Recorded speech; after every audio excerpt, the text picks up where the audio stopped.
What is going on, everybody? Today we're going to be talking about 5 games I didn't expect to enjoy, but I did.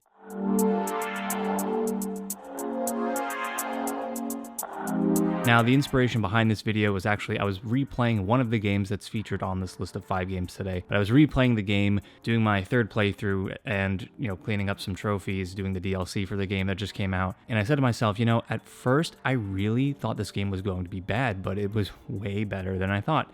And so that's kind of where we're at today. So without further ado, let's actually go through the list of 5 games here and talk about the games that I just did not expect to enjoy, but ultimately did. Starting off the list here is the game that inspired me to make this video, which is Lies of P. And admittedly, when I first saw the reveal for this game, I kind of scoffed at it. I just thought, what is this game? Looks like another decent Souls-like. I'd been playing, a few mid Souls-likes at the time. They really didn't come close to capturing the essence of a FromSoft game. And, while the art direction looked really interesting, it just didn't really do much because I just really thought that Lies of P was going to just cash in on this trend of make a Souls-like game and people will buy it because people love the FromSoft games. And then when it was revealed that you'd be playing as Pinocchio, I was like, excuse me? You're playing as Pinocchio? What? It just sounded kind of ridiculous at the time, and still kind of is a little ridiculous to be fair, but I was so pleasantly surprised by how great Lies of P ended up being. And again, I thought Lies of P was going to be an underwhelming, by the numbers Souls-like game. Sole intention just kind of cash in on the Souls games and just kind of a trend in gaming. And again, when it first came out, I really didn't pay it much mind, but all of my close friends that are big into the Soulsborne games, the Souls-like games, really champion those types of experiences. They played Lies of P when it came out and swore up and down that it was like playing Bloodborne 2, like a spiritual successor to Bloodborne 2. If you kind of like close your eyes and squint to the game, you think you're playing a FromSoft game. It's kind of how they pitched it to me. And so with that in mind, Bloodborne is one of my favorite games of all time. I picked up Lies of P, and they were right. It really did. It felt like playing a spiritual successor to Bloodborne, and that was really damn awesome. Aside from the game feel just being on point for this one, I thought the pairing system, the blocking system, everything just feels so good.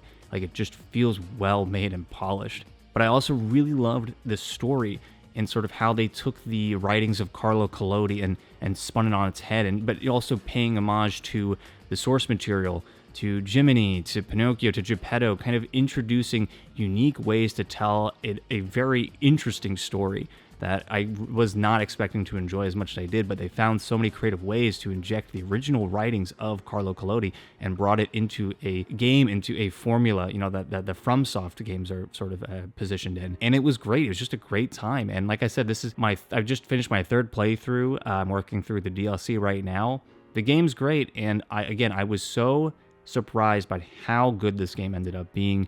I was so wrong, but I'm very glad that I ultimately ended up trying this one out because it's great. It's a lot of fun, and coming back to it now in the past week, yeah, it's a great time, and I would highly recommend anybody to check out Lies of P because it's that good. Next up here is a little bit of an older title, but I wanted to talk about it because I do love it quite a bit. This is Viva Piñata on the Xbox 360. Now, back in the day when I first got my Xbox 360, I distinctly remember getting 2 games with the console. I got a absolutely garbage Superman game because I was a kid and I liked movie tie-in games at the time. And I had also gotten Viva Piñata. The Superman game was a huge disappointment. I hated it. It was garbage.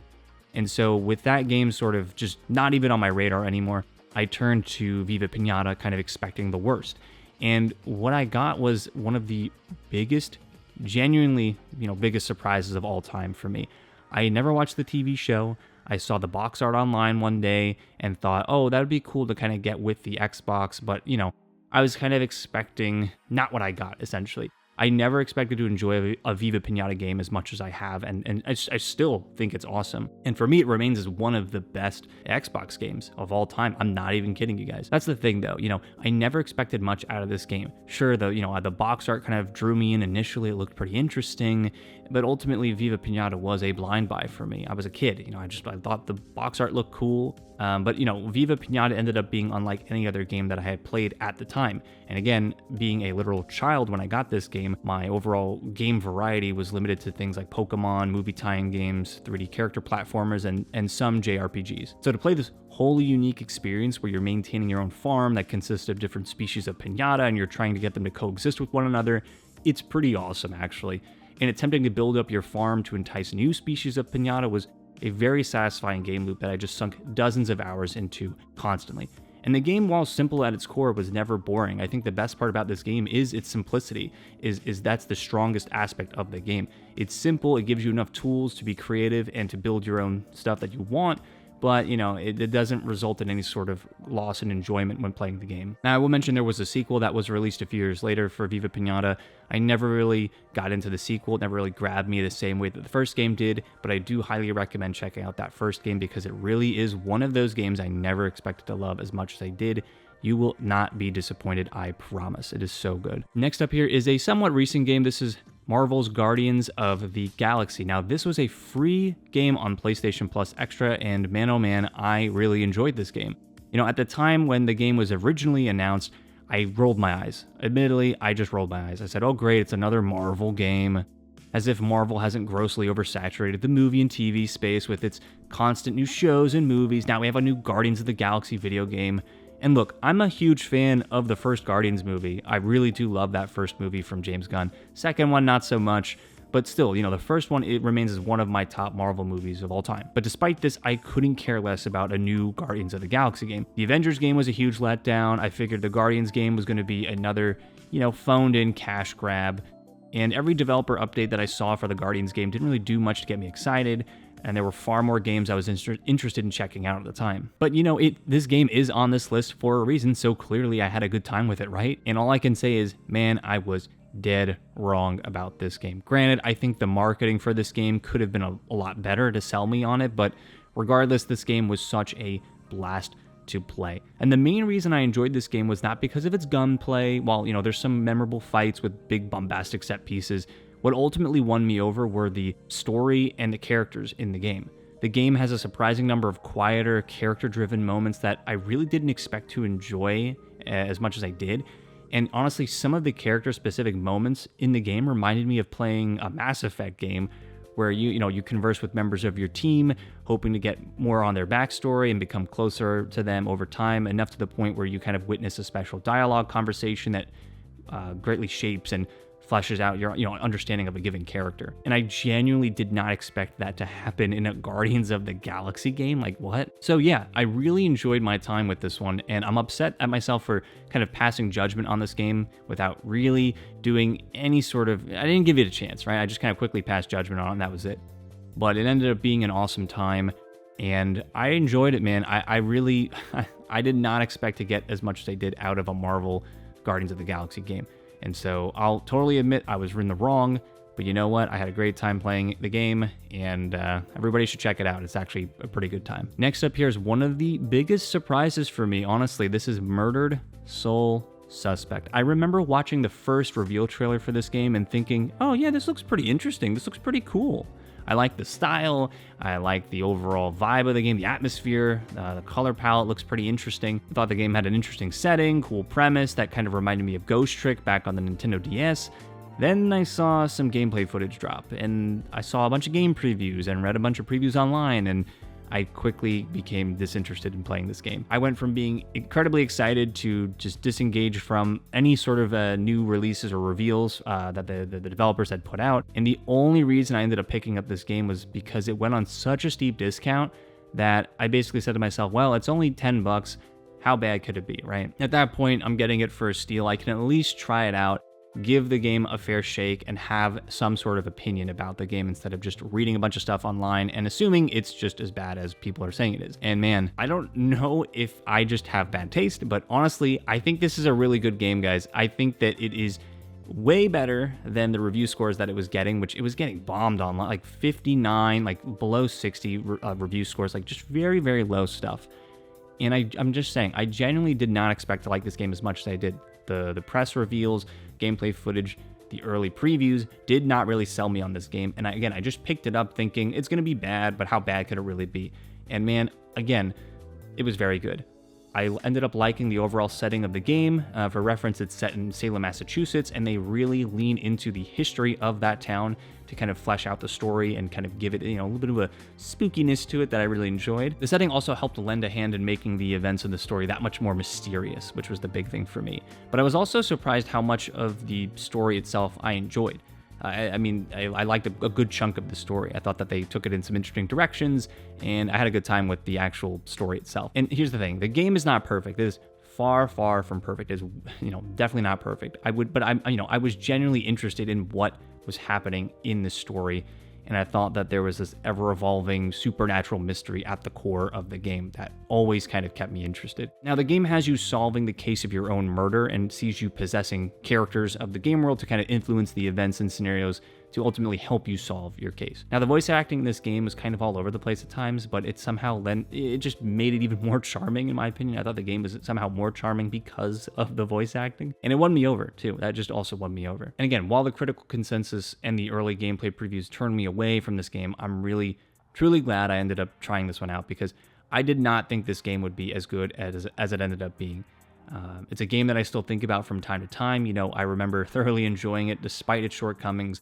And again, I think when it comes to the shortcomings, I'm mainly referring to the lackluster, maybe detective mechanics in the game. Those didn't really feel as fleshed out. There were some cool ideas, but they just didn't really feel as fleshed out as they could have been. And it's not that they're bad. It's just, again, there's a lot of good ideas from the development effort or from the development team, but it just felt like a little lacking overall. So maybe minus the lackluster detective mechanics, everything else about it I had a good time with. And I could see that the development team had some good ideas. They did put a lot of effort into the game in terms of how they wanted it to play and how they wanted the world to feel.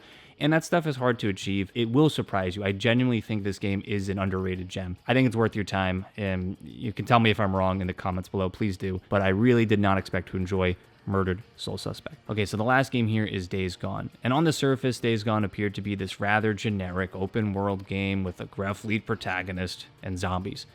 Lots and lots of zombies. And at the time of the game's release, I think the prevalence of zombies in video games and movies and television shows was getting kind of old, admittedly. Not to mention, when Days Gone had released, there were a ton of bugs, tons of issues with the game, and a lot of gaming outlets were completely trashing on this game, just saying it was a bad time through and through, bad story, bad characters, all these different things. And despite all of the bad word of mouth that this game had received from a lot of gaming outlets, we'll just call them that, despite all of this, I've always been a big fan of Bend Studios since the early days when they were developing on PlayStation 1. I'm a big fan of Bend Studios. And ultimately, I wanted to support their new game on launch day. So again, despite all the negative press I was hearing about the game, all the issues, all these things, and despite the fact that I myself was getting a little tired with zombie movies and TV shows and games as well, I still picked up Days Gone on day one, installed the game on my PS4, started playing it, and again, despite the various bugs and my overall fatigue with zombies at the time, I still ended up having a really good time with this game. And I think Days Gone is easily one of PlayStation's most underrated, underappreciated first-party titles that they've released, without a doubt. And it easily gets overshadowed by games like Uncharted, God of War, Last of Us, right?